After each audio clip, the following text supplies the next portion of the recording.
रायजो राजाफोरनि हान्थामेला खाबुनि थाखाय बिसमुरिनिफ्राय सरलपारासिम थांग्रा गाहाय लामाखौ लुफामनानै होनायाव मुखुब जादों बिपिएफ राजखान्थि दोलोआ।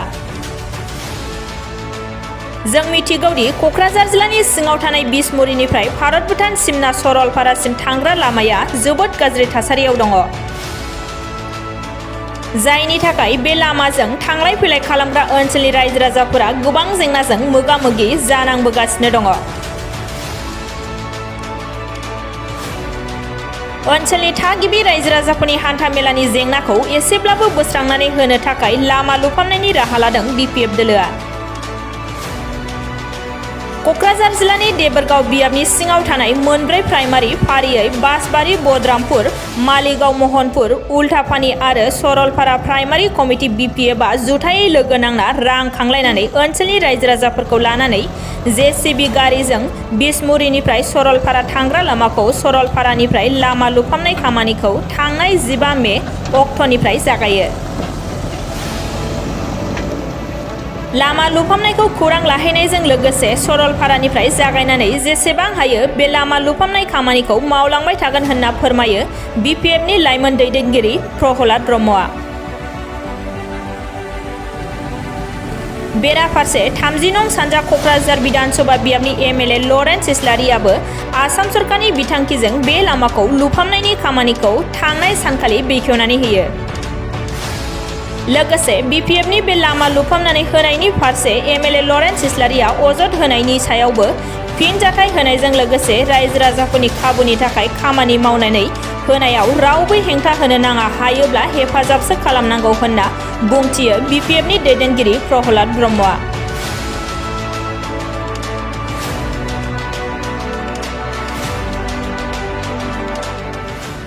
बे सरलपारा आरो बिसमुरि बे 31 नेशनेल हाइवेनिफ्राय बिसमुरि बे भुटान रायजोसिम जे लामा दङ, बे गोबां बोसोरनिफ्रायनो गोग्लैसोनानै दङ। थांनाय बिपिएफनि सरकारावबो जों बेखौ माखासे बानायना होदोंमोन आरो बानायबाय थादों। आरो बिटिसि इलेक्सननि सिगांबो जे आब' प्रमिला रानी ब्रह्मआ मन्थ्रिमोन, बे लामाखौ मेरामति खालामना होदों। नाथाय जों नुबाय थांनाय 2000 सननिफ्राय इउपिपिएल सरकार जानायनिफ्राय बे लामाया जे अबस्था जालांबाय 3 बोसोराव, माने गारि मटर खारनो खस्थ' जाबाय, गोबां जाब्रथाय जालांबाय, गोबां जे गथ' जोनोम होनांगौ बिमाफ्रा हस्पिटाल मोनस्लाबलायै लामायावनो गथ' जोनोम होनांलायनाय गोबांथार माने जारिमिन जानानै थांबाय। दा बे खोथाफोरखौ सिन्था खालामनानै बे ओनसोलनि रायजो राजाफोरखौ दुखु खस्थ'निफ्राय रैखाथि होनो, दुखु खस्थ'निफ्राय जों आरायग' खालामनो थाखाय जोङो मोनब्रै प्राइमारि बिपिएफनिफ्राय दिनैहाय सरलपारा, उल्टापानि, बदरामपुर, बासबारि बे मोनब्रै प्राइमारिनिफ्राय रायजो राजाफ्रानो थाइसे थाइनै फैसा खांलायनानै जेसिबि भारा लानानै थाव सोनानै दिनै बे खामानिखौ मावनाय जादों। जों थांनाय 15 थारिखनिफ्रायनो बे खामानिखौ जों आराम्भ' खालामदों आरो जोङो जेसेबांथि हाया मास मोनसे नांथों बा 2 मास नांथों जों बेखौ मावनानै फोजोबनानै बे ओनसोलनि दुखु खस्थ'निफ्राय जे रायजो राजाफ्रा सैनांदों बेखौ जोङो आरायग' खालामना होगोन। बेहाय राजखान्थिनि जेबो मुलाम्फानि बाथ्रा गैया। जोंनि थांखिया बेनो, बे सरलपारा उल्टापानि ओनसोलाव रायजो जानाय सावथाल, बर', राभा, गार' जेसेबां दङ बिथांमोनहा बे खैफोदनिफ्राय मुक्त जानांगौ, हान्था मेलाया मोजां जानांगौ। बेहाय गोबां रोखोमनि दिनैहाय आबादफोर दङ, मैगं थाइगंफोर फानो,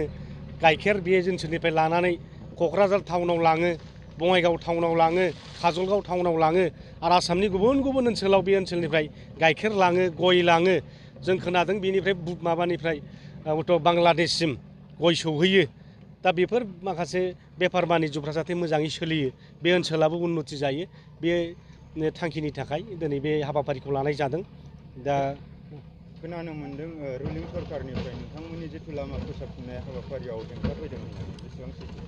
दा बेखौ जों खोनादों, बादा होनायबो खोनादों। बेथ' लासिं सिं बाथ्रा। जे खामानिखौ सरकारा मावखानांगौमोन बेखौ बिथांमोना नायसनाखै, नुसनाखै।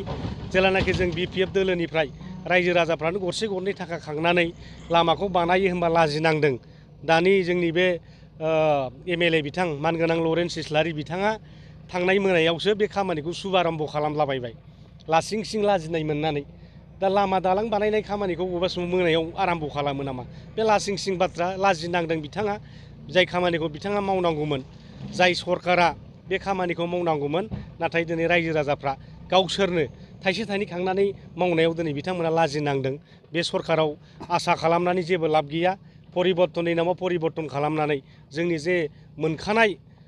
थाखानाय माखासे सम्पतिफ्रासो जोंहा गोमालांजोब्बाय जोंनि बिटिसिनि गोहोफ्रासो गोमालांजोब्बाय दिनै बिटिसियाव दिनै उन्नयननि खामानिया जेबो गैया मानाव गेदेर प्रमद गौरब बिथाङा बिराद गिदिर गिदिर बाथ्रा बुङो नाथाय खामानियाव गैया दिनै बेखौसो दिनै नुबाय थादों बिथांमोननि सरकारा सांग्रेमा सरकार जेरै फिसा जानो रोङै हिन्जावखौ सांग्रेमा होनो दा बे UPPLनि सरकाराबो सांग्रेमा सरकार दा बेहाय जेबो उन्नति गैया बे सांग्रेमा बादि थांबाय थागोन बेहाय जों जेबो आसा खालामनानै लाब गैया बिथांमोना बुंनायावल' गिदिर गिदिर बुङो पिग मिशन माबा अमा मिशन बोरमा मिशन दाउ मिशन मिशन खि मिशन लायो नाथाय मोनसेबो मावफुंजाया दिनै बोसोरथामाव बिथांमोना दाबो जे 20 किल'मिटार 30 किल'मिटार लामा बानायनो हादों होननानै दाबो बिथांमोना रायजो राजानो फोरमायनो हायाखै एसेमब्लि कुइसननि गेजेरजों बिथांमोना फिननाय होदों दासिमाव बोसोरथामाव 5 किल'मिटार लामाल' बानायनो हादों होननानै बे माखासे रिपेयारिं खामानियाथ' जाखागोन खिन्थु गोदान कनस्ट्राक्सन खामानिया दाबो बिथांमोननि सरकाराव जायाखै दा बेफोरखौ नुनानैनो बिथांमोना लाजिनांनानै मैया मानाव गेदेर MLA लरेन्स इस्लारि बिथाङा मोनायावनो JCB लायब्रबनानै जोंबो बे खामानिखौ मावगोन होननानै बुंलाना लादों दा मावथों बे सरकारनि दायित्वखा नङा होमबा बिथांमोना मावथों जोंबो मावगोन बेसेबां मावनो हायो मावथों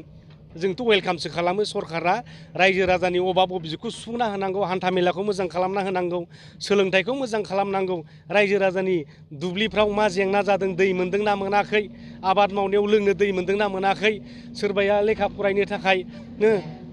लेखा बायनो हादोंना हायाखै स्कुलाव मास्टार दंना गैया बेफोर गासिबो नायनांगौआ दिनै सरकारनि दायित्व नाथाय बिथांमोना बेखौ नायाबालानो दिनै बेक्तिगत गाव गावसिनि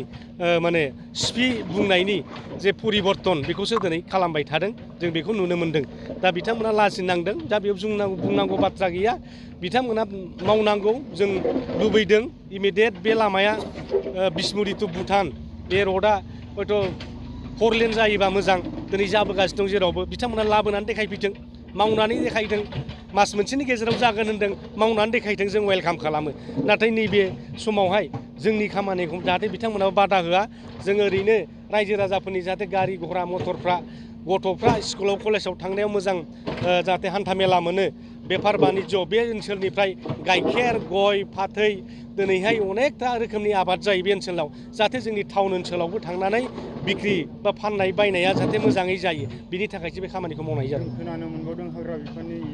मावबाय थायोबा JCB माबा माबि हमना जब्द खालामना दोनगोन बेथ' लासिं सिं बाथ्रा लाजिनांगौसि बाथ्रा जोंथ' जेबो दाय मावाखै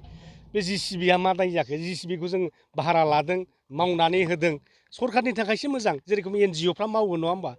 NGOफ्रा नन गभर्नमेन्ट अर्गेनाइजेसनफ्रा दिनै ससियेल वेलफेयार बिराद मावो ससियेल वार्क बिराद खालामो जोंबो एसे ससियेल वार्क हिसाबै लादों BPF दोलोआ बे सरकारनि हेंथा नङा बियो जों सरकारखौ सापर्टसो होनो नागिरदों नोंथांमोना मावनो हायाखै जों बेखौ जों सापर्टसो होनो नागिरदों सेल्फ कन्ट्रिबिउसननि दारै बे ओनसोलनि मोनब्रै BPF प्राइमारि कमिटिया गाव गावनो सरकारखौ मददसो होनो नागिरदों थाइसे थाइनै फैसाजों सरकारा हायाखै सरकारनि बाख्रिया खंख्ला जानानै दङ गतिके सरकारा थाथ'दो जों मावनानै लानोसै बेथ' माने गाज्रि मोननांगौ सोरखौबा एरेस्ट खालामनांगौ JCBखौ हमनानै लांनांगौ बेथ' सोब लासिं सिंनि बाथ्रा बिथाङा सापर्टसो खालामनांगौ जों BTCआव दा थाखा फैसा गैथ'वा लामा दालां बानायनायनि नांगौबा दै आं सिपिनिफ्रायनो JCBआव थाव सोनानै हरनोसै नांगौबा JCB भाराखौ आं हरसिगोन बेफोरबादिसो बुंनांगौमोन आरोखि सासे जुदि बुजिनो हानाय जुदि सासे दिनै माबानि सासे रिप्रेजेन्टेटिभ बा पाब्लिक रिप्रेजेन्टेटिभ बा दा लासिं सिं बाथ्रा आं खावलायगोन बिथांखौ जाहाथे बेबायदि खामानिनिफ्राय जाहाथे गोजानाव थायो रायजोखौ खामानि मावनो सुबिदा हो रायजोनो जे अभाब अभियोगखौ सुस्रांनायाव नोंथांमोनहा मदद खालाम बेखौ जों लुबैयो जोङो सोरनिबा माने मोजां खामानियाव हेंथा होनायखौ जों मोजां मोना नांगौबा सरकारा रायजो राजानिफ्राय मा लुबैदों बुंबाय था रायजोआ हायोब्ला मदद हरबाय थागोन सरकारखौ नोंथांमोनहा बहाबा नुसनाखैब्ला जों खोन्थाहरगोन हायोबा मावनानै होफै बेखौ जों खावलायगोन आरोखि बे लामा लुफुंनायावबो ओरै ओनसोलनि रायजो राजाफोर नोंथांमोनखौ हेफाजाब खालामगासिनो दं रायजो राजाफोरनि हेफाजाबनि थाखायसो बे जाबाय थादों दा बिथांमोना नायबाय थादों बबाव हाखर दं बहा बाला अन्थाइ होदेरनांगौ बबेखौ बोरै जावस्लिम हरनांगौ बोरैबा दैया पास जालांगोन बेखौ बिथांमोनानो गाइड खालामगासिनो दं रायजो राजा ओंखारगासिनो दं दाख्लै 15 थारिखनिफ्रायनो दा बे सानसे नाङो सप्तासे नाङो ना सप्तानै नाङो जोङो बे खामानिखौ मावलांबाय थागोन बिथांमोना खोनादों बिसमुरिनिफ्राय मावदों होननानै मैया मोनानिफ्राय आराम्भ खालामदोंनो जोंथ' दाख्लैनो आराम्भ खालामदों दा बेवहाय बिथांमोनाबो मावथों जोंबो मावगोन बादा होलायनांगौनि खोथा गैया जोङो सरलपारानिफ्राय आप टु ओरैहाय बेसेबां हायो दिग्लि बाजारसिम हायोना बिथांमोना बोरै बेसेबां मावखोबोनो हायो जों मावलांबाय थागोन बे खुनु माने आफुथि थालायनो नाङा आं खावलायगोन आरोखि मानाव गेदेर एमएलए बिथांखौबो इएम बिथांखौबो खावलायगोन जों मददसो होलायनांगौ रायजो राजानि उन्नतिनि थाखाय बयबो खामानि मावनो ओंखारदों खामानि मावनांगौ जोंनि उद्देश्यआ बेनो बिपिएफनि मथ'आनो बेनो पिस इउनिटि एन्ड डेभेलपमेन्ट जोंनो सान्थि नांगौ खौसेथि नांगौ आरो जौगाथाय नांगौ जों जयै जौगाहोनांगोन नङा होमबा राजनितिक थाबाय थागोन रायजो राजाखौबो नोङो बिपदनिफ्राय रैखाथि खालामनांगोन बेसो राजनितिक